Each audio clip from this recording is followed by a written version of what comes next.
Hello friends, আশা করি সবাই ভালো আছেন। আজ আমি আপনাদেরকে দেখাবো স্যামসাং FRP2 কীভাবে কাজ করে। এই টুলসটি ডাউনলোড করার জন্য নিচে লিঙ্ক দেওয়া থাকবে, ওখান থেকে আপনারা ডাউনলোড করে নেবেন।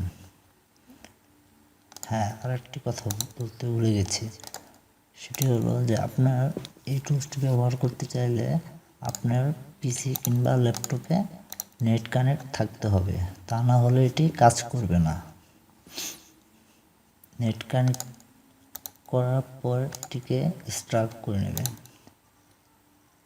স্টার্ট করে এটিকে ওপেন করবেন। ওপেন করে ড্রাইভার্সটির ভিতরে ওপেন করবেন। ওপেন করে যদি আপনার পিসি 86 বিট থাকে তাহলে 86 বিট ইনস্টল করবেন, আর যদি আপনার পিসি 64 বিট থাকে তাহলে 64 বিট ইনস্টল করে নেবেন।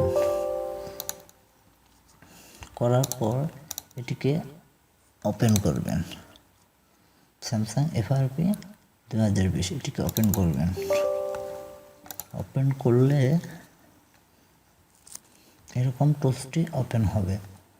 ওপেন হলে পরে আপনি যে ফোনটি বাইপাস করতে চান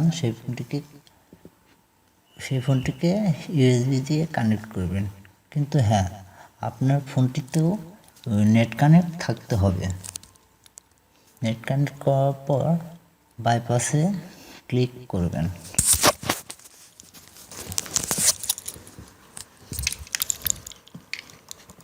তাহলে আপনার ফোনে একটি মেসেজ যাবে, ওটিকে ভিউ করলে আপনাকে ইউটিউবে ঢুকিয়ে দিবে। আশা করি ভিডিওটি ভালো লাগছে। ভালো লাগলে লাইক, কমেন্ট, শেয়ার করতে ভুলবেন না, আর প্লিজ সাবস্ক্রাইব করবেন।